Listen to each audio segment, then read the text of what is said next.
I am so excited because in today's video, we're going to be talking about 20 brands that you probably see all the time at the thrift store and you probably pass on all the time, because I know for a lot of these brands, I definitely had a period in my life where I would not give those brands a second look. And to be honest with you, some of these brands, that's how I still am towards them. But because of the research that I did for this video, I definitely am going to be giving those brands a second look. So these are 20 bread and butter brands that you probably see all the time while you're outsourcing that can sell for $50 or more. Stay tuned. Hi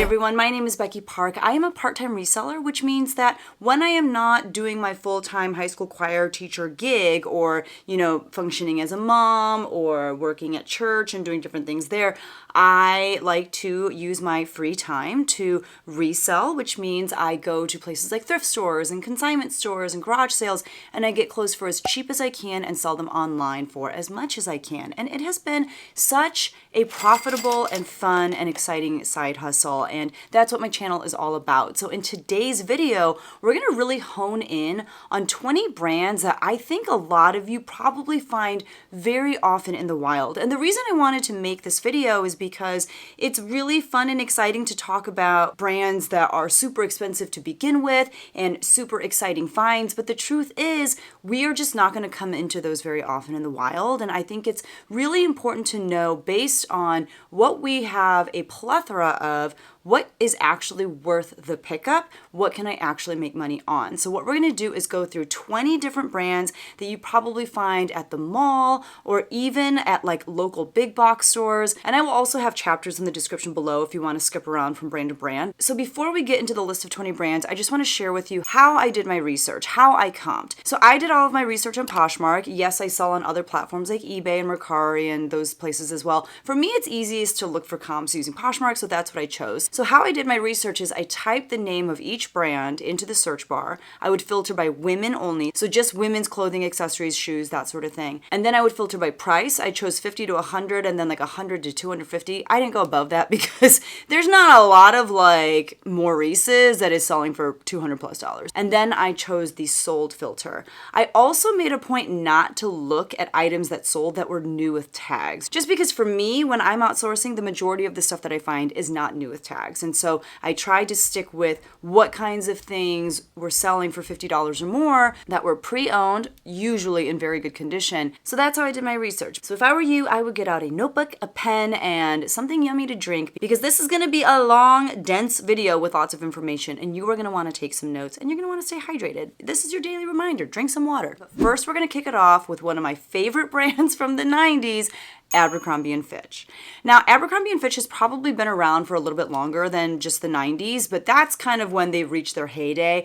I remember being in middle school in the 90s and being so jealous that all of my friends could afford, like the really cute, just very preppy looking knit sweaters. And I feel like Abercrombie even now has done a really good job of evolving and keeping up with the trends in a way that is still true to their aesthetic. And so we're going to talk about some of the things that you can buy from Abercrombie Fitch that you can actually sell for $50 or even more. So I think one of the main things to look for when it comes to Abercrombie is their denim, their jeans. And they were known for their jeans back in the 90s, and they are still known for their jeans to this day. And so according to my research, some of the denim that did really well was anything that was 90s style, whether it was actually from the 90s, like you're finding vintage items, or for current Abercrombie & Fitch denim, they have a tag on the inside of the jeans, and oftentimes they have the style name on the tag itself. And one of the more popular styles that can sell for $50 or more, even pre-owned, are the 90s style jeans. Some other things to look for that I found were consistently selling for $50 or more were the ultra high-rise straight curve love style. The mom high-rise was selling for $50 or more pretty consistently. Anything with like a crisscross, so anything where it looked like the jeans almost folded over itself at the waist, those were definitely selling for $50 or more. And finally, just the curve love line. Under that curve love line, there are straight leg, there's a lot of different styles, but their curve love line tends to do really well. Another thing that does really well for them and can sell for $50 or more are their YPB matching sets. YPB is their athletic line, and it'll just say YPB right on the tag. There were like, little like workout tanks with matching skirts or matching shorts and those types of things. If you could find a set where the colors of the top and the bottoms matched, those were selling for $50 or more. There were a lot of sweaters from Abercrombie that also were selling for $50 or more. Anything that was like faux fur lined. So if like on the inside of the hood, there was some faux fur, or even along just like the collar trim or something.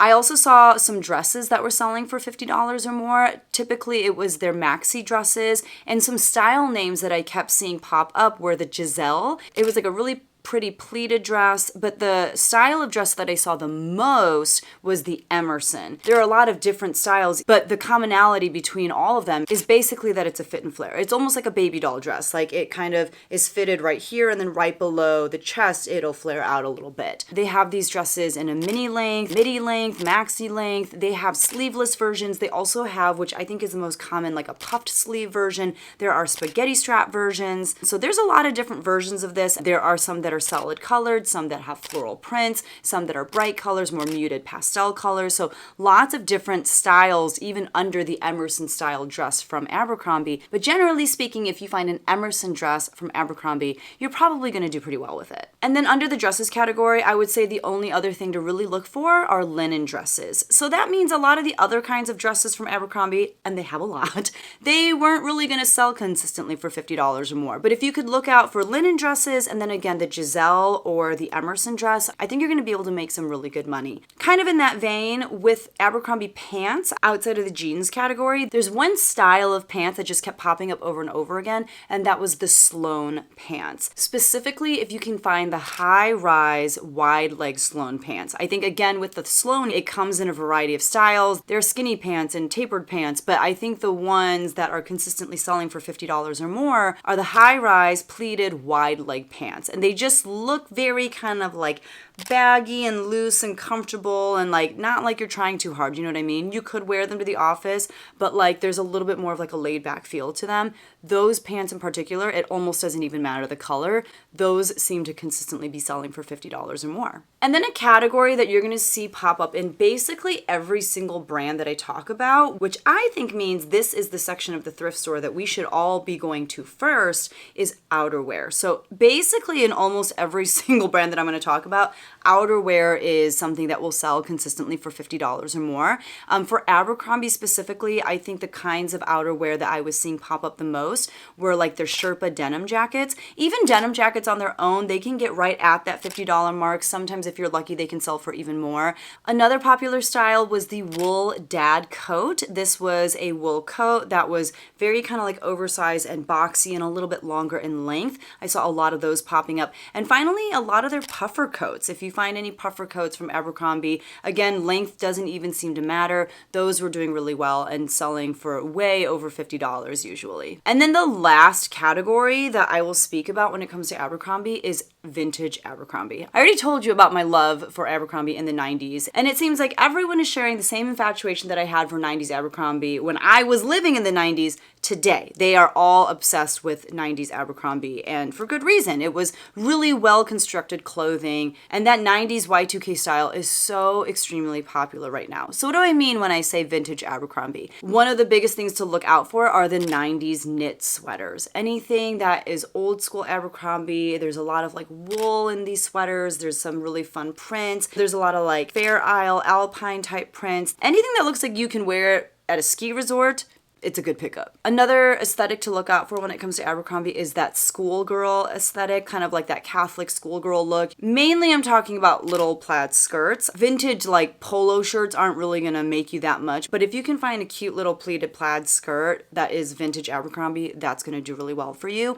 And then the final aesthetic is kind of that Bella Swan, Twilight, that like early 2000s emo, I'm a vampire. I've never watched Twilight, so I don't even know if I am I'm describing it correctly, but it's that vibe. It's what Kristen Stewart would have worn in those movies. And so what we're talking about with that are things like baby doll tops and cardigans. They are things that like hug you really tight at the chest and then they kind of flow out a little bit. Also just like knit Henley tops in general that kind of like hug you pretty close. Like they're pretty bodycon, I would say, without being that cheap, sexy look, if that makes sense. Like they hug you just the right amount. And even anything with like a little bit of lace trim, even tank tops with like a lace trim that kind of fit that aesthetic, those are selling for $50 or more. And it's because it harkens back to that Twilight era. And that's kind of the vibe. That's how people are dressing today. They're kind of after that Y2K 90s aesthetic. And if you can find clothes from the 90s, from Abercrombie, they help define what that look is. And that's why you're going to have so much success with vintage Abercrombie clothing. And I guess one more category under vintage would be denim. If you can find authentically vintage denim from Abercrombie, most of that is going to do pretty friggin' well for you. The low rise, flare jeans. If you market it well, you've got good keywords, you've got good pictures, that stuff is going to sell for $50 or more. Let's move on to our second brand, and that is American Eagle. American Eagle to me is similar in vibe and aesthetic to Abercrombie. It just didn't push so preppy, I feel like. And when I say preppy, I mean like 90s preppy. American Eagle to me was a little bit more Americana, a little bit more of a focus on basics. You know, they always had like flannels and yeah, a big emphasis on jeans and things like that. And they've evolved over the years as well. And I think they're still a pretty relatively popular brand. So again, similarly to Abercrombie, one of the main staples when it comes to American Eagle is jeans. So I kind of honed in on 3 specific styles of jeans that I feel like are selling really well right now for $50 or more. And those are the kick boot jeans. They are, you know, more of like a flare jean. The boho flare, this is another kind of flare jean. And then finally the high-waisted cargo baggy wide leg jean. I think this is probably the newest style of the 3, and it's a little bit harder to come by at like the thrift store or consignment stores. But if you're able to find anything that has like a wide leg cargo, because that's so trendy right now, that's doing really well. So I would be on the lookout for those 3 styles of jeans. You can do well with a lot of their other styles. It's just going to be harder to sell them for that $50 mark or more. So a category that we're going to see over and over again is outerwear, and that is no exception when it comes to American Eagle. American Eagle has some reversible outerwear that is pretty popular because it's kind of like, you know, you're getting 2 jackets in one. I would say like the majority of their winter jackets, if you can find winter jackets in good shape, whether they're puffer jackets or parkas or anything like that, they're going to probably sell for you for $50 or more. And then their denim jackets. Their denim jackets are going to hit right at around that $50 mark, but you can do pretty well with those as well. I would say, generally speaking, dresses are not something that I would buy unless you're able to find things that are very cottagecore. So cottagecore can be described as like a combination of like farm and country, and you put it together. Like, I don't think people who actually live on farms wear cottagecore dresses, and same with people who live in the countryside. Maybe they're not actually farming their land, but they just have lots of land.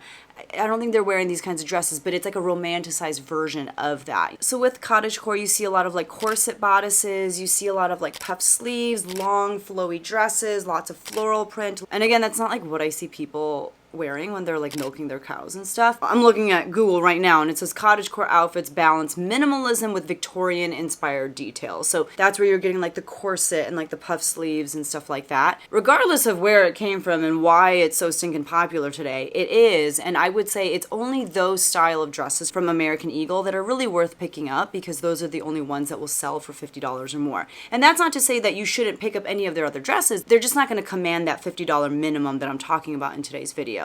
And then finally, I thought this was so interesting. In my research, I guess American Eagle has a collaboration with the Peanuts line, specifically with Snoopy, you know, the dog, that character. And so a lot of items from that collaboration, even used, can command a $50 price tag. They have things like PJ sets and slippers, and it seems like it's all kind of like sleepwear oriented, which is pretty cool because there's not a lot of like PJ type things that I feel like sell for that much, especially from a more bread and butter brand. Now, the next brand that we'll talk about maybe isn't something that you're finding that often at your thrift stores, but I feel like I'm finding it a lot more at mine, even though there is not an Anthropologie in like I would say a 75-mile, maybe even like 150-mile radius. And that store and brand is Anthropologie. I would just say, generally speaking, with the internet being what it is, people have way more access to brands than they ever used to before. But generally speaking, I would still say, like, when you go to more metropolitan areas, you're going to find more diversity when it comes to the kinds of brands that you're going to see. And I feel like the general rule of thumb is, like, the richer the area you're sourcing in, the better brands you're going to find. So even for me, I would say this is definitely not a bougie part of the United States. It's a college campus. It's a weird little town that I live in. But recently, I feel like I have been finding a lot more Anthropologie in my stores, and that's why I included it in today's video. And Anthropologie can be so confusing because there are so many sub-brands within Anthropologie, and Anthropologie does date back, you know, a good number of years, and there are a lot of things that you'll find by Anthropologie that really are not worth picking up anymore because that particular piece's time has passed. And so we're going to talk a little bit about what should you hone in on when it comes to Anthropologie. The first thing I would say is trendy dresses. Anthropologie, I feel like since its inception, has always carried a lot of dresses. Unfortunately, a lot of those just are not worth very much money anymore. But if you focus in on more current styles and things that are trending right now, oh my goodness, can you make some good money on their dresses. So I'm talking about really looking for dresses that fit that cottagecore or fairycore aesthetic. Prairie dresses, maxi dresses in general can usually fetch around $50 or more. And anything that you could wear as a wedding guest. I feel like wedding guest dresses typically are not, you know, cottagecore or prairie or whatever. Like, a lot of times they're a lot more put together, a little bit more form-fitting. But if you're finding something that looks a little bit more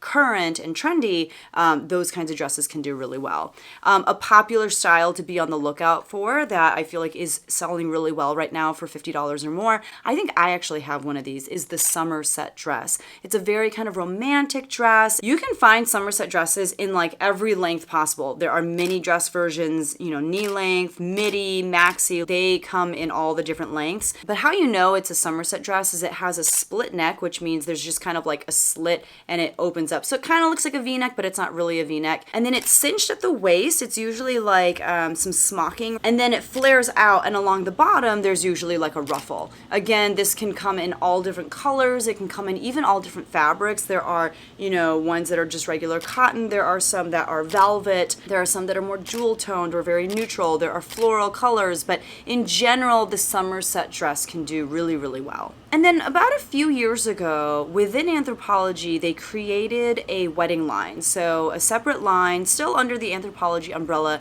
but it's called Beholden. It's BHLDN, and it consists of clothes for brides and bridal parties. They do have actual wedding gowns, and they also have dresses that bridesmaids can wear. That line is ungodly expensive, and that's because generally speaking, when you're looking at higher end wedding lines, they are very expensive to begin with. So if you find anything by Beholden, usually those are going to go for at least, you know, a minimum of $50, but usually way more.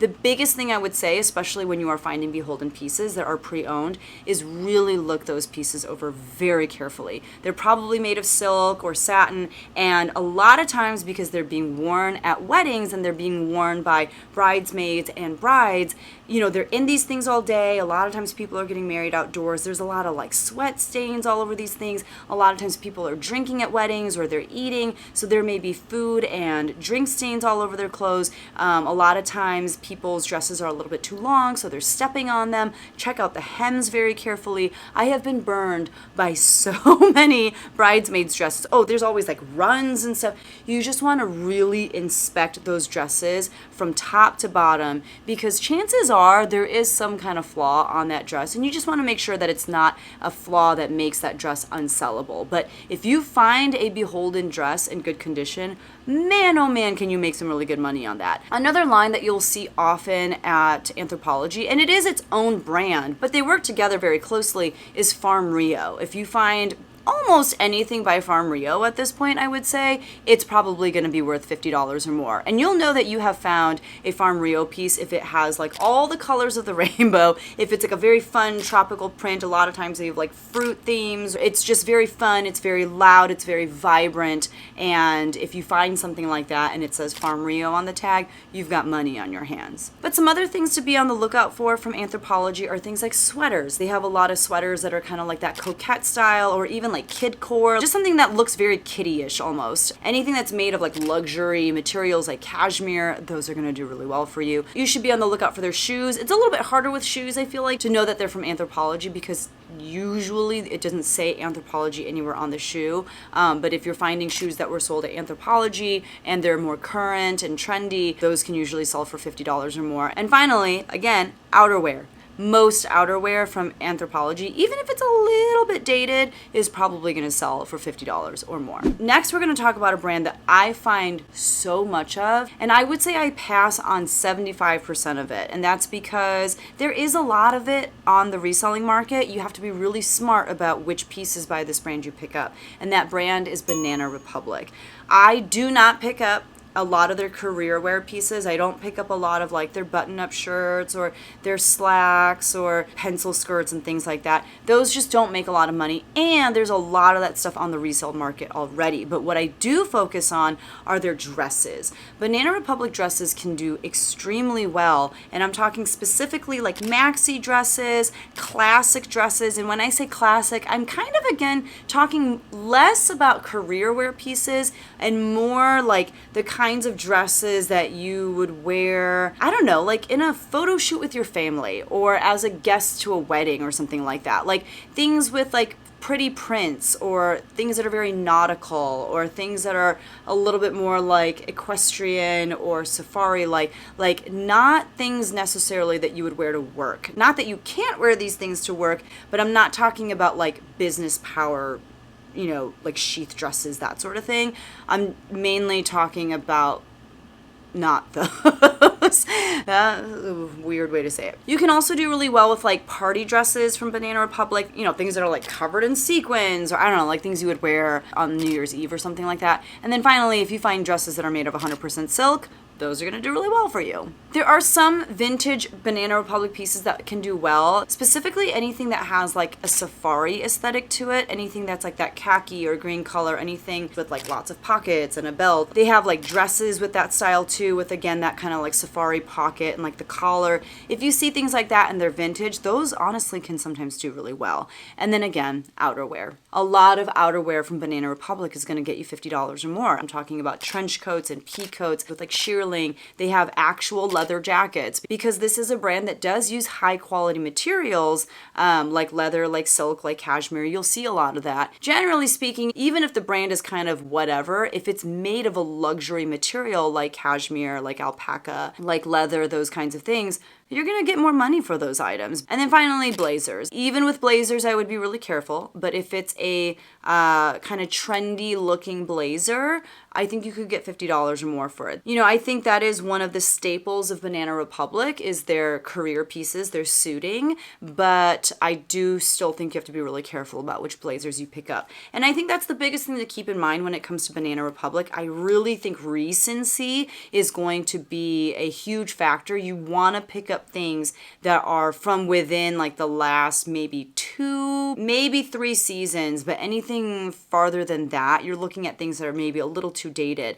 And the nice thing about Banana Republic is if you look under the care tag, they usually have, you know, a smaller tag underneath that will tell you the year that that item was released, and that way you know if you have something that's newer or something that people are not that interested in anymore. And I believe Banana Republic also has a style name on those little tags so that you can look up the style name of the item as well. Another really popular mall brand that I find so much of when I'm outsourcing, in my area at least, is Chico's. And Chico's, oftentimes, even at like my local consignment stores, there will be entire sections of the store dedicated to Chico's because that's how much people like this brand. Chico's is interesting to me. I feel like it's not quite as nice as Talbot's. It's more of like a, I would say maybe in the same category category as loft, but they're not doing as much like career wear as loft. And I've played around a lot with like what kinds of pieces I'm willing to pick up from Chico's. But again, I just did a lot of research for this video to really hone in on what is going to sell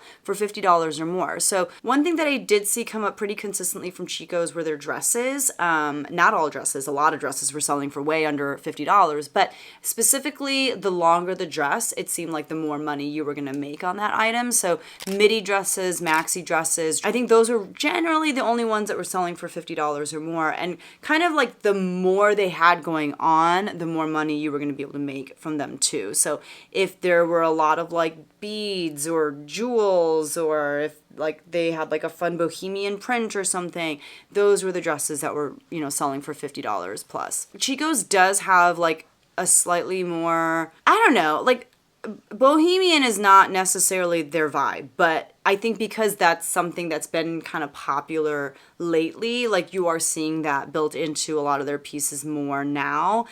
So yeah, anything that has more of like a bohemian print to it, or like embroidery or fringe or those kinds of things, like those are selling for $50 or more.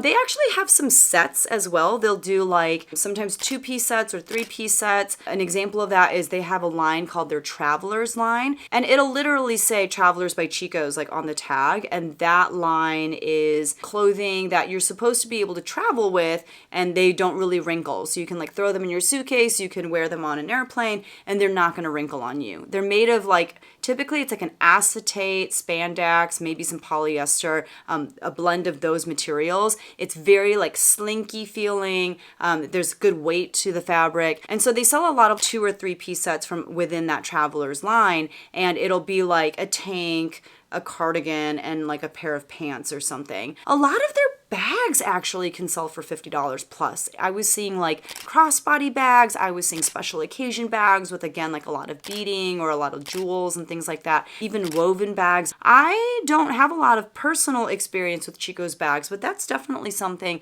that I'm going to be on the lookout for from here on out, because there's a lot of Chico's clothing in my thrift stores and consignment stores, and that probably means there's a lot of their bags there as well. And then finally, their sweaters can fetch $50 or more, but they have to be pretty extravagant and special. So I'm talking like really big, long line cardigans that are kind of like boxy, or they have like a little bit of wool in them, or they just have a lot going on, whether it's like in their print or something. I'm talking like just the general boho feel, not like a regular V-neck sweater. You know, it just has to be very special. So if you look at something and you're like, that's a little over the top, it's probably worth $50 or more. Okay, so this next brand, I've probably picked it up like twice in my life. And usually when I pick it up, I only pick up the vintage stuff. And spoiler alert, the vintage stuff can do well. But this is like a very, very, very mature brand, and just one that I'm not super excited about. But in doing some research, I learned that you can make good money on it, and that brand is Coldwater Creek. Now, I looked up Coldwater Creek online because I was like, how do you describe Coldwater Creek? And what it said was, it's inspired by the scenic beauty of the inland Northwest. So take that for what you will. But what I was finding as far as things that were selling for $50 or more from this brand were dresses, specifically special occasion dresses. So like if you are mother of the bride, or if you're going to a fancy cocktail party in your 50s or 60s, I don't know, like just more special occasion dresses. Those were doing pretty well. And then even maxi dresses that seemed a little bit more casual, like things you would wear around the house, those could sell for $50 or more. I just wasn't seeing as much of those as I was the special occasion dresses. I was actually seeing a lot of jewelry, specifically necklaces. Like these are colorful, large, long necklaces, and those were selling really well. And then 2 other categories that we've been talking a lot about already in this video, and this is only like our, 4th or 5th brand. One is outerwear, so I was seeing a lot of embroidered jackets. I was seeing jackets made out of luxe materials, things like silk or wool. Those jackets were selling for $50 or more. Anything with leather, anything with like shearling, those were selling for $50 plus. And then vintage. And this is where I think you can actually purchase Coldwater Creek, but sell it to a younger crowd. So So if you're finding their vintage sweaters, things that are made of 100% wool, mainly sweaters. I imagine there's probably some like outerwear as well. Coldwater Creek, you can make money on that brand. Who knew? This is another brand that I personally hate picking up. I've probably picked it up, I don't know, very few times in my lifetime, and that is Express. Express is a very famous mall brand. It's an interesting mall brand in that I feel like they specialize in a lot of things. Like, I feel like one thing that they are very well known for is their suiting. You know, they have great blazers, they have great career pants, they have great sets, you know, career wear clothing, and then like party clothes, like clothes that you wear to the club and stuff. So it's a weird combination of things. But I guess it's still the same woman. It's the woman that like works hard in the morning and just goes hard at night as well. I don't know. But what I was finding from Express, surprise, surprise, outerwear does really well. But when I say outerwear, one of the outerwear categories that I would really focus in on are their blazers. Their blazers can do well. They're well known for their blazers. They're not all going to sell for $50 plus, and just be aware that there are probably a lot of them on the market. So chances are you are going to sit on yours for a while, but when it does finally sell, it can sell for $50 or more. Other kinds of outerwear that typically sells for $50 or more from Express are things like their trench coats. They have this popular satin bomber jacket that is reversible. I actually found one many years ago, and that is an Express piece that I picked up and I was like genuinely excited about, because I was like, this looks special. And the fact that it was reversible was huge, but again, it was like embroidered. That's kind of like a bolo from the brand. And then like leather jackets. And then finally, vintage Express. Holy cow. I think vintage Express sells for more than how much you pay for retail Express today. So the specific things that you want to look out for are things like anything with that biker aesthetic. Their slip dresses from the 90s can do really well. Obviously, you want to look at what about the 90s and Y2K styles are popular today. Just because something is from the 90s and from Express doesn't mean that it's going to do well. If you find a pair of career pants from the 90s from Express, they're going to sell for like $5. But you have to know what is trending from the 90s or Y2K era to understand what from Express you should be picking up. Again, I am sharing with you 20 bread and butter brands, but by no means does that mean that everything by these brands are worth picking up. Chances are most items by these brands are not worth picking up, which is why I'm trying to tell you more about which specific items, which few items are worth picking up for these brands. And a lot of that is dictated by what is trending right now, what's popular, what is in style. If some of these terms that I'm throwing out at you, you know, terms like cottagecore or grunge, or I don't know, if you're hearing some of these things and you're like, what is she talking about? I have a really valuable resource that I'll share with you towards the end of the video. Lots of different ways to do research when it comes to learning about what is popular and what is trending. But again, this is a reminder, and I'll try to remind you many times throughout the video, you should not pick up anything and everything by these brands, only very specific things. So the next brand that we'll talk about is similar to Anthropologie, where depending on where you live, you may not be finding a lot of this brand in your thrift stores yet. I am finding it a lot more now, and I am actually choosing to leave behind probably like 50% of it, I would say, and that brand is Free People. Free People, like Anthropologie, is stupid expensive retail, I feel like, especially for what you're getting. But that doesn't always mean that it's going to sell for very much. And also, it's similar to Anthropologie in that it's been around for a decent amount of time, and there is a lot of Free People that just isn't worth picking up because it is dated or it's oversaturated. So you want to be really picky about which Free People items you are purchasing for your reselling business. So the first category that I have that I saw in my research was selling for $50 or more pretty consistently were dresses, specifically dresses that were of a midi or maxi length. And again, within that, you have to think about what's trendy, what's recent, what's current. Not all maxi and midi dresses from Free People are going to sell super well, but they have a better shot of selling for $50 or more than like your mini dresses. Again, outerwear is going to do really well from Free People. Kind of specific styles. There is a jacket called the One Scout jacket. It's kind of like a shacket. It looks like a button-up shirt, really. It's not plaid. It's typically more of like a neutral solid color, like in your beiges, your browns, your like kind of burnt oranges, but it's like a button-up, lightweight, oversized shirt jacket essentially. They're generally ribbed, and those are selling for good money, so be on the lookout for those. Other styles are like moto jackets, long sweater jackets, anything that's quilted, just jackets in general. Again, if they're more current, if they're more trendy, they're gonna sell pretty well for you for $50 or more. As far as bottoms are concerned, I was seeing that cargo pants and flare leg jeans from Free People sell really well. Free People denim in general, however, really does not fetch very much money. I feel like the best bet really is with their super flared jeans and then cargo pants. They could be cargo pants that are not jeans, but cargos in general are very, very popular. So anything that's like baggy, oversized cargo, oh my gosh, those are gonna do really well. There are some bags that can do really well from Free People. Specifically, there is something called the Razzle Dazzle Clutch. I mean, it is beautiful and it is very intricate. There's like all this beading that goes into it. There's like beaded fringe and it's really small. You just kind of hold it like this. It's just the most boho thing you have ever seen. And so this is definitely one of their bolos, I would say. And just in general, like any boho type of bags that you can find from Free People can sell for $50 or more. Generally speaking, when we're talking about bags, and this goes for, I would say, any brand, the bigger the better in terms of size. And so usually bigger bags are gonna command more money,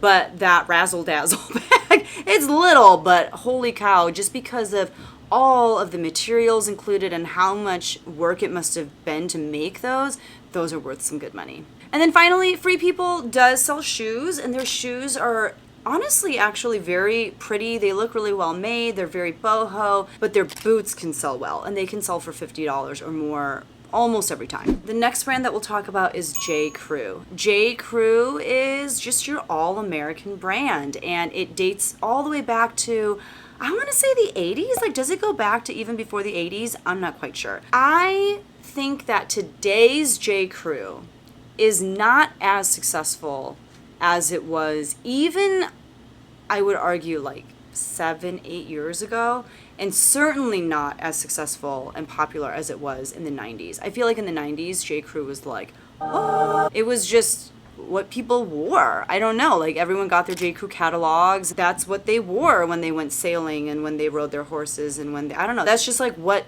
the preppy rich kids wore. It is still a popular brand. It's still stupid expensive at the stores, but you have to be really smart about what you're picking up. And for that reason, I'm going to start by talking about vintage J. Crew that can do really well. Anything that looks like it's from the 90s and early 2000s, those are going to do well. It can be outerwear, it can be vests, it can be skirts, but I think what does the best when it comes to vintage J. Crew are their sweaters. Again, like mainly their knit sweaters. It could be cable knit, it could be Fair Isle, alpine prints, it could just be like chunky knits in general. It doesn't even matter. Like vintage 90s sweaters almost from any brand are going to do so well, but the J. Crew ones also do really, really well. So vintage J. Crew from their heyday, from when they were the most popular in the 90s, is usually going to be some really good money for you. But current J. Crew things that are still selling really well, even in the resale market for $50 or more, a lot of their shoes are very well made. They're just very neutral. They're very like everyday shoes that you can wear all the time, especially if you're going for a more like sophisticated chic vibe. A lot of their leather flats can do really well, especially if they're made in Italy. A lot of J. Crew stuff is actually made in Italy. Even like things like clogs, boots, leather heels, a lot of their shoes can just do really well. Outerwear, of course, anything that's wool. They have like cashmere blend pieces. They have pea coats. They have trench coats. Those kinds of like staple, everyday capsule wardrobe type pieces from J. Crew, perfection. People love that stuff. Suiting, again, if you've got like a jacket and skirt set or jacket and pants set, that can do really well. And for their blazers, the styles that are more current that you want to be on the lookout for are things like their Regent blazer, the Park, that's P-A-R-K-E blazer, and the Schoolboy blazer. Schoolboy is something that's been around for a really long time, so you'll see Schoolboy blazers from like the 2010s, maybe even the 2000s, and that's just like a classic look that they have. Even some of their current sweaters do well. Specifically, there's a sweater called their Sophie open front sweater jacket. But again, this is an area where you're going to see a lot of saturation on reselling markets. It's just hard to have your piece stand out when a lot of other people also have J. Crew sweaters for sale. So you really want to hone in on like what has been selling pretty consistently, what's got a high sell-through rate.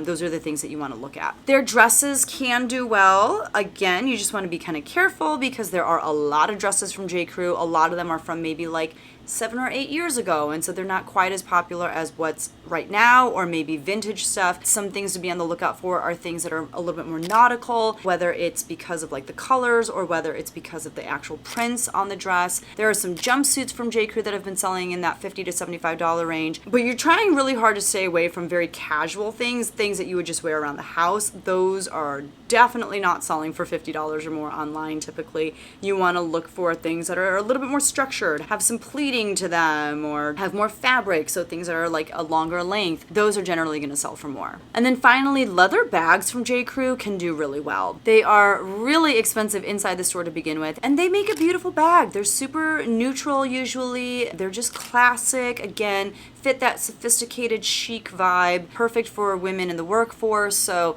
people pay a lot of money for these kinds of bags that are just going to be staples that they use every single day. So if you're able to find a nice leather bag from J. Crew, chances are you're going to be able to sell that for $50 or more. One brand that I will throw into the mix as a bonus, just because it's basically related to J. Crew, I actually just looked it up because I wanted to see what the relation was, but that brand is Madewell, and something that I thought was interesting is that Madewell, I guess, was established in 2006 once J. Crew bought it, and it was meant to be a modern day interpretation targeted at women who were younger than their main brand, so younger than J. Crew, which that makes perfect sense. Like, the way I see it is J. Crew is what the mom wears and Madewell is for like that mom's teenage daughter or something like that. You know what I mean? So Madewell doesn't really have a lot of suiting. They don't do, like tailored blazer and skirt sets. They don't do career pants really, but they have the same vibe. It's the same very classic, very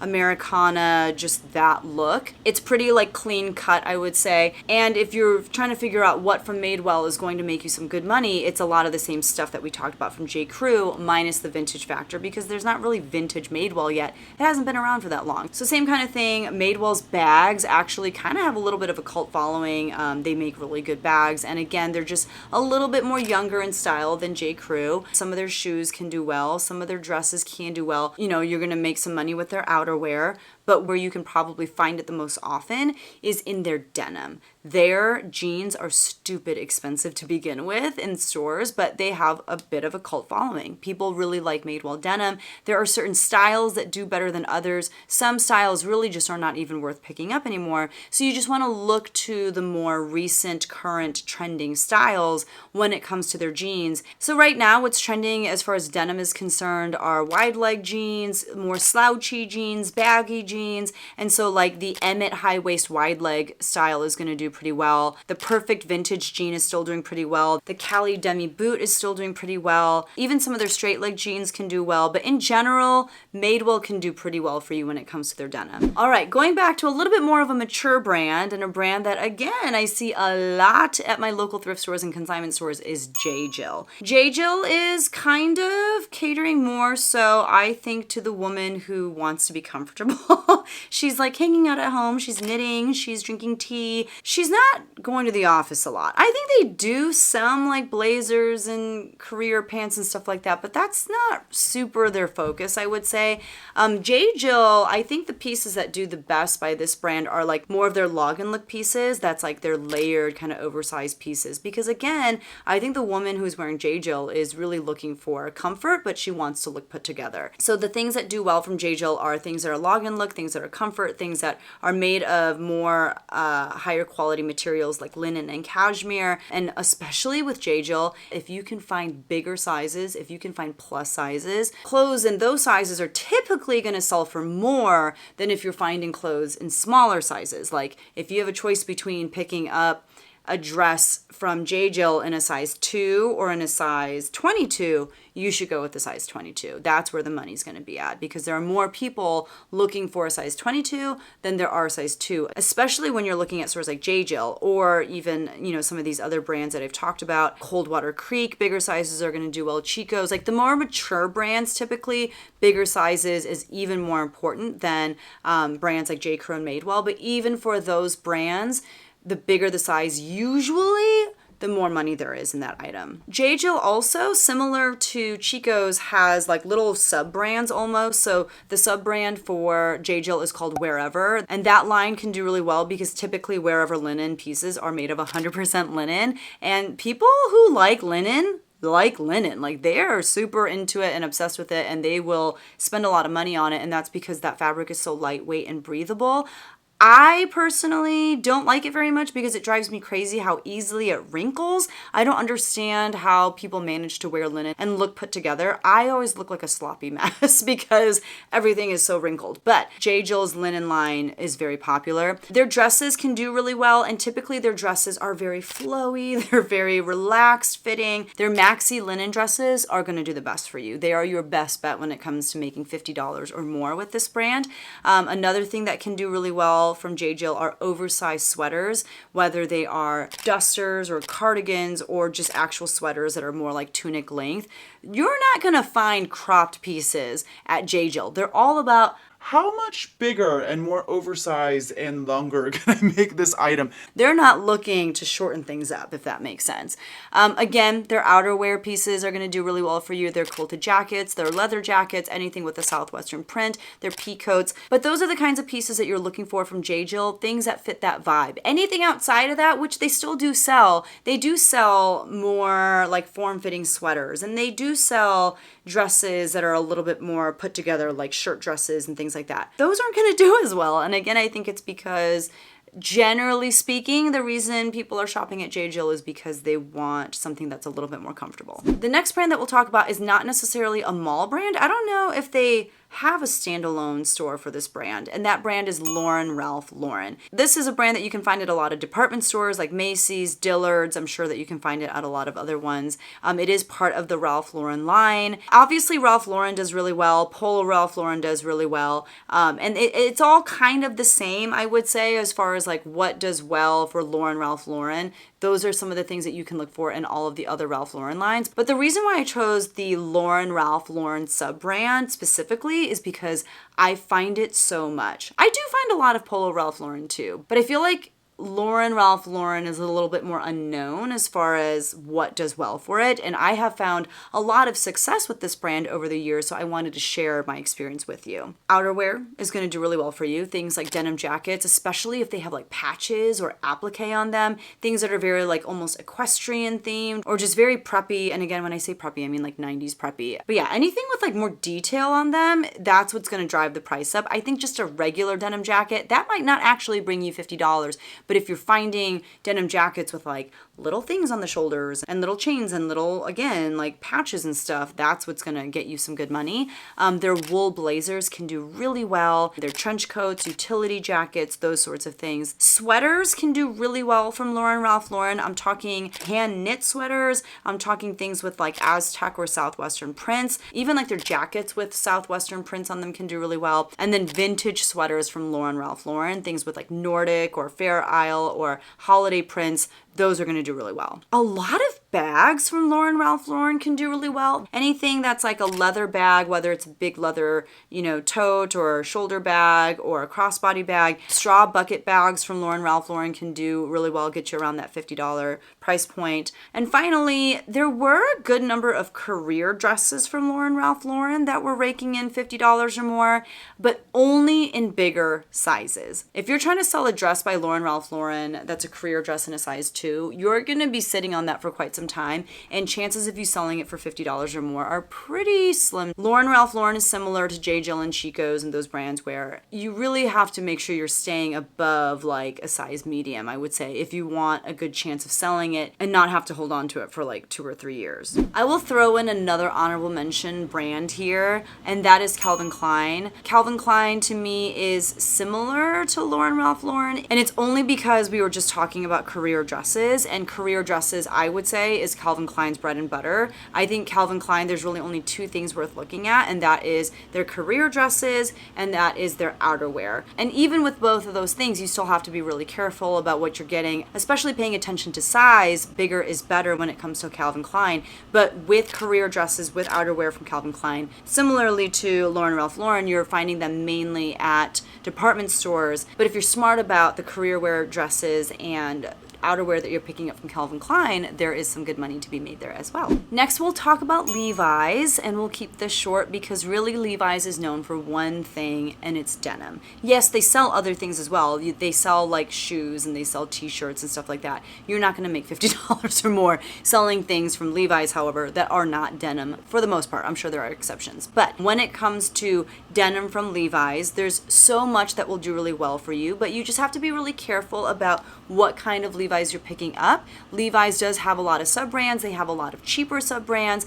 but you want to focus on things like vintage Levi's. There are whole like Reddits and subreddits and blogs and different YouTube videos that you can watch that teach you about the history of Levi's so that you can understand vintage Levi's and what's worth a lot and what isn't. I know maybe 1.1% of what I should know about Levi's and its history, but there is a lot of information out there. But vintage Levi's can do really well. Anything that's like that 70s style, like the 70s flare, that sort of stuff can do really well. Their flare jeans in general, any like loose jeans, baggy jeans, wide leg jeans, those styles will do well. And then the wedgie and rib cage styles, it'll just say it right on the tag on the inside of the jeans. Those are basically $50 bills to me. It's rare that they're going to sell for above that amount, and sometimes they sell for less, but basically when I find a pair of wedgie style jeans or ribcage jeans, especially in bigger sizes, those are $50 bills. But other things that can do well from Levi's outside of their jeans are things like denim jackets, things like shortalls or overalls, and then even like old vintage denim dresses. Those can do really well too. The next brand is a brand that I picked up almost every time I saw it when I first started reselling, and then I went on like a 2-year hiatus from it because I had just gotten burned by it so many times. And now that I've just done a lot of research over the years in regards to what from this brand does well, I'm back to picking it up, but I'm just very careful about which pieces I pick up from this brand. That brand is Lulu's. I don't know if I've ever seen a Lulu store. Is Lulu's only online? I'm not sure. I've never actually seen a Lulu store in my life though, now that I think about it. But I would say that what Lulu's focuses on is more kind of like special occasion type pieces for younger women, like teenagers and women in their 20s. It's a lot of dresses, it's a lot of skirts, they have some tops and stuff. They do sell shoes, and things are not that expensive to begin with. They even have like bridesmaids dresses and stuff. But this is a site that people will go to when they're looking for dresses for special occasions, whether it's like parties or whether it is for like homecoming. Again, they have bridesmaids dresses, things like that. So the reason that I, stopped selling Lulu's for a while is because I just wasn't selling it for very much, and I wasn't selling it quickly. Like I was sitting on it for forever. And so I learned that the things to really focus on are things like length. It's going to be really hard to make $50 or more on a mini dress or a mini skirt from Lulu's, but their midi and maxi dresses give you a much higher probability of selling that item for $50 or more. And then you also want to look at the features on that dress. Does it have things like ruffles or big puff sleeves or organza or sequins or large bows? Like if it's just a really simple like fit and flare dress, just like a polyester blend dress, that thing is gonna maybe make you like $13. But if it's like a maxi dress with like a big puff sleeve and it's got like a big bow right here, that's probably gonna make you $50. So you're looking at length, you're looking at features, you're also looking at style. They could be more cottagecore, they could be glam, they could be, all these different things. But if you think of it as like, it needs to be nice enough for me to wear to a wedding, that's gotta be the bar, because they do sell more casual dresses as well. They're not gonna make you $50 or more. There's also a ton of money in Lulu's bridesmaid dresses. You just wanna be careful when you find a dress that looks like it could have been a bridesmaid's dress. Just look it over very carefully for condition. Also, a lot of girls will look to Lulu's to look for their homecoming and prom dresses. Again, everything that we talked about as far as style, just kind of the more that there is going on, the more money there is in that dress. Okay, the next two brands are brands that I was like, I don't even know if this is worth researching, but I'm just going to see if there's any money to be made because I find these brands all the time. I pass on them 99% of the time, and I was shook as I was doing my research. So the first brand is Maurices. The only time that I have tried selling Maurices is when I get Maurices in reseller buyouts, and it only strengthens the argument in my heart that it's not worth the pickup. ever. But it turns out there is some Maurices that can do well. So one thing I learned about Maurices in my research is that it was founded in 1931. So it's been around for a while. And because it's been around for a while, vintage Maurices can do really well. So some specific things that I were finding were bottoms, pants that were low rise, that were more of like that grunge aesthetic. Brand doesn't really matter. It's really more style that people are going after. So as long as it's got the look and the aesthetic of 90s and 2000s, which they do because they're actually from that era, it doesn't matter that it says Maurices on the tag. People are still willing to pay good money for actual vintage clothing that are of the aesthetic that they're looking for. So lots of bottoms, lots of shoes, specifically like chunky Mary Jane, like heeled loafers. Some of their dresses were doing really well, things that were really strappy with like that 90s floral. Outerwear, like Afghan coats, a really good keyword for those kinds of jackets is penny lane. Long trench coats, pea coats. I mean, when you're talking about Afghan coats and penny lane, that's dating even all the way back to the 70s. So if you're able to find things that are actually from the 70s, holy cow, have you got some money on your hands. That's where the money is. It's in the vintage stuff. It was hard for me to find present day Maurices items that were selling for $50 or more unless they were selling in bundles. And so I would say stick to vintage Maurices. The only thing that I was really finding that was selling for $50 or more that was more current were their boots. So it seemed like knee-high boots, faux fur boots, those were selling right around that $50 mark. And shoes in general can do really well.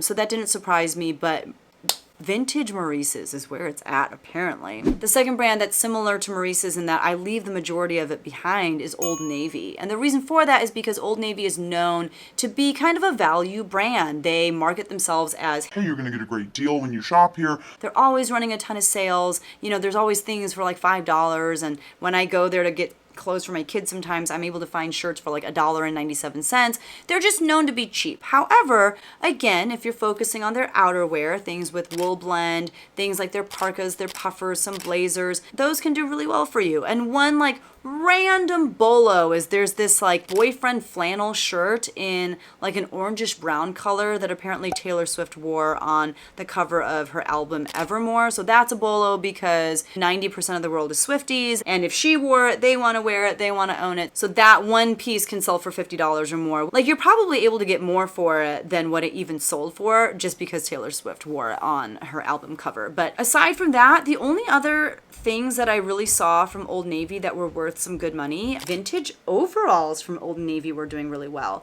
I couldn't find a lot of other vintage Old Navy pieces that were consistently selling for $50 or more like I could with Maurices, but if you find overalls from Old Navy, that's apparently a winner. The next brand that we'll talk about isn't really a brand. It's a store and there are lots of little sub-brands that go underneath it, but that brand is Target. Target just started getting a lot smarter about the way that they sold their clothes, probably like 15, 20 years ago. They just started paying a lot more attention to trends, and they started doing a really good job of competing with brands like Forever 21 and Old Navy because they were selling trendy clothes at a lower price point. But even with that, they've started evolving and experimenting with bringing in higher end designers and doing collaboration brands with them where you get the aesthetic of these brands that you know and love, but at the Target price point. And so that's really where the majority of your $50 plus items from Target are going to come into play,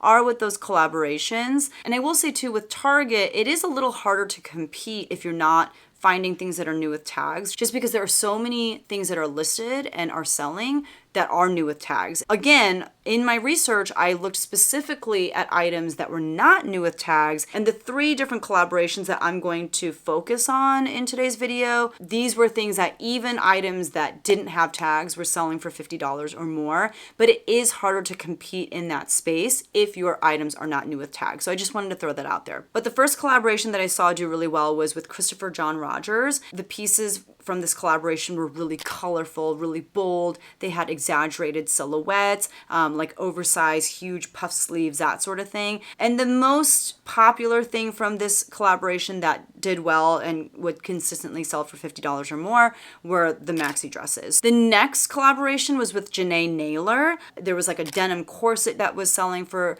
$50 or more consistently. There's like a button front waistcoat that seemed really popular. There's this really popular belted button-up denim mini skirt that was selling for $50 or more. Her wide leg jeans. And also when it comes to collaborations, you're generally gonna make more money on the more recent collaborations. So if you're digging back to like when Target collaborated with Gwen Stefani's Harajuku Girl line, it's probably not going to do as well for you now because it's been a long time since they partnered with one another. So not all Target collabs are created equal. Recency is very important. But the last collaboration that I was seeing from Target that was pretty popular it was called Future Collective with Kalana Barfield, and it looked like it was a lot of more outerwear pieces or like chunky sweaters, lots of like plaid, houndstooth. So those were the 3 collaborations that I saw selling consistently for $50 or more, even if it wasn't new with tags. That's what I would be looking for when it comes to Target. If you're at the thrift store and you see a brand name and it's got the little Target symbol, it doesn't hurt to look it up and maybe you'll find, oh, this is actually popular right now. But chances are, because they've been doing this collaboration thing for quite some time now, chances are it's a little bit older of a piece, so just make sure that you do your research. And it just so happens that the next letter in the alphabet is U, and this is another brand that does a lot of collaborating with other designers, and that brand is Uniqlo. So with Uniqlo, some of the collaborations that stood out to me were with brands like Marimekko, which is a Finnish print brand. They make beautiful, bold, like a lot of floral prints. Anya Hanmark, I don't know if I'm saying her name correctly. There's a really fun collaboration that they did with her and this little iconic like eye motif that would show up on all of the sweatshirts and this like glove, hat, scarf set that was really popular. Jill Sander has collaborated with Uniqlo. Jill Sander is a huge and very expensive name. There was like an outerwear line. And then I know I'm going to butcher this, but the line was Le Mer. It was outerwear pieces, so a lot of blazers, trench coats, pea coats, stuff like that. And they used a lot of luxe materials like silk and wool. And then, there was one more. I'm for sure going to butcher this. Inès de la Frésange. I cannot do French, but longer coats by that brand did really well. So they will do lots of collaborations with lots of different brands. Some of these were just kind of the more current or popular ones still that were still able to sell for $50 or more. Marimekko is a brand that they collaborate with pretty often, so you'll find a lot of pieces by them. And with the Marimekko collaboration, I would say it's smartest to focus on dresses, outerwear, and sets. So they'll have like, tops and bottoms that match. Those kinds of pieces can do really well. For example, I have a t-shirt that is part of the Marimekko and Uniqlo collaboration. That t-shirt is worth like $8 on its own. But if you're able to find these dresses made of like nicer materials, like maybe there's some linen in there, those kinds of things are going to do well. The one thing that I would say Uniqlo also has going for it that I don't think Target necessarily does is their outerwear. In case you didn't know, Uniqlo is a Japanese brand and it's kind of like a fast brand in Japan, but I think it's elevated fast fashion. When it comes to outerwear, unlike Target, they are using more luxe materials. Wool pea coats, those are going to do really well, and Uniqlo is really good about staying on top of the trends. So right now you will see kind of the oversized, boxy, almost like cocoon shaped pieces that people are really excited about. They have a lot of outerwear that is down-filled, whether it is their ultra light line. They just feel like air. You hold it and you're like, how is this supposed to keep me warm? They can be in the form of like puffer jackets or vests or things like that. They can be short, they can be long. A lot of times they have the ability for you to like pack it inside of its pocket. You could like kind of pack it up like this and just stick it in a bag and carry it around with you if you want. The Japanese are just very thoughtful about these kinds of things. Down-filled parkas can do really well from Uniqlo.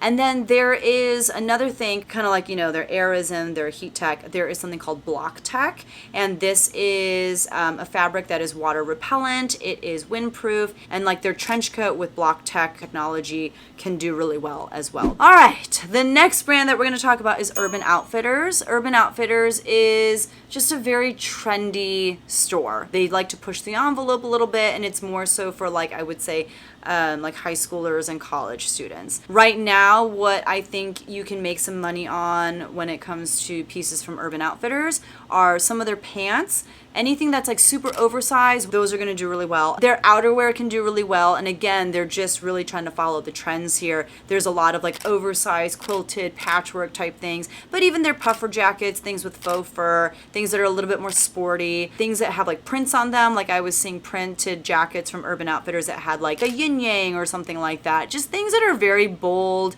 kind of out there, very fun, and just things that like younger people want to wear. Some of their sweatshirts can do really well. Surprisingly, I was seeing that a lot of their band sweatshirts, like, you know, Def Leppard, Nirvana, Rolling Stones, like their sweatshirts that feature these bands can sell for $50 or more.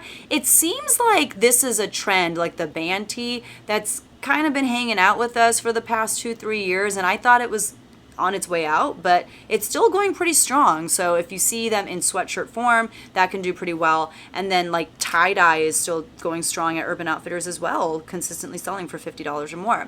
And then finally, there are some dresses from Urban that can do well. Again, things that are trendy right now. So things that are a little bit more romantic or fairy core, things with a lot of patchwork on them. Those kinds of things can sell for $50 or more. But I feel like I have found that Urban Outfitters now has a lot less quality than it did back in the day. So you want to be really careful. Just make sure if you find something that's Urban Outfitters, just inspect it really well because they're not looking too good. I don't know. And then we are at our last brand, and that is Zara.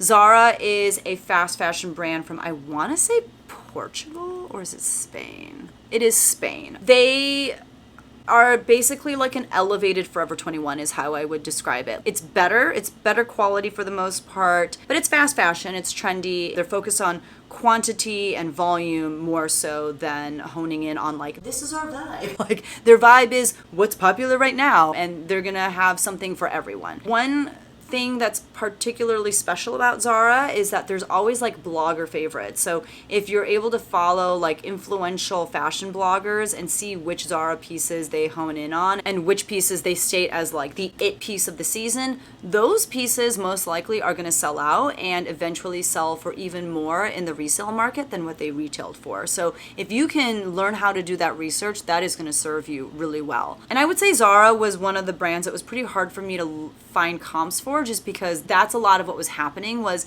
it's a lot of people figuring out what are the blogger favorites and then going to the stores and buying them all in all sizes and selling them new with tags. And when you look at solds, there's just like a billion of the same items showing up again and again. But that's a good way to learn about what is the blogger favorite right now. You know, you just look at the most recent solds and see what comes up 80 million times, and that's how you'll find it. But chances of you finding that at the thrift store used is pretty rare. That being said, the kinds of things that are popular at Zara that can sell for $50 or more. Denim, definitely not all denim, but right now I would focus on cargo denim. If you can find that from Zara, chances are you can sell it for $50 or more. Again, outerwear. There are some pieces from Zara that will have things like wool in them. You're not really going to find like cashmere or things like that, but if it's got some wool and it's like a pea coat, it's like a trench coat, maybe that'll sell for $50 or more. Some of their blazers can do really well. And right now, bright colored items from Zara, including their outerwear, is doing really well. So I would maybe hone in on those kinds of items. Some of their jumpsuits, especially like denim jumpsuits, things that look not like resort weary, but more like utilitarian, more like you're about to go fix a NASCAR car or something, like those do really well. Their sets are doing really well. So if it's like a top and bottom set, like a jacket and pants set, those things are doing really well and can sell for $50 or more from Zara. And then finally, their shoes can actually sell for $50 or more because they're so trendy. Right now, when I say trendy, I'm talking about like platform, big chunky shoes, things that are Y2K and 90s inspired, things like loafers, things like Mary Jane's, also like really bright shoes, and then over the knee boots. I feel like those kinds of boots from Zara have always done well and are still doing well. You guys, this was a marathon of a video. Filming, it has been over 2 hours. Hopefully the edited version of this is much, much, much shorter, but if you found any value in this content, I would super appreciate you hitting that like button. Let me know what brands I missed down in the comments below, because I'm sure I did not mention a lot of other bread and butter brands that you guys find a lot of success with. Let's all learn from one another. I know I learn so much from you guys on a daily basis just from the comments that you guys leave. But thank you so much for watching, and I will see you guys in the next one. Bye!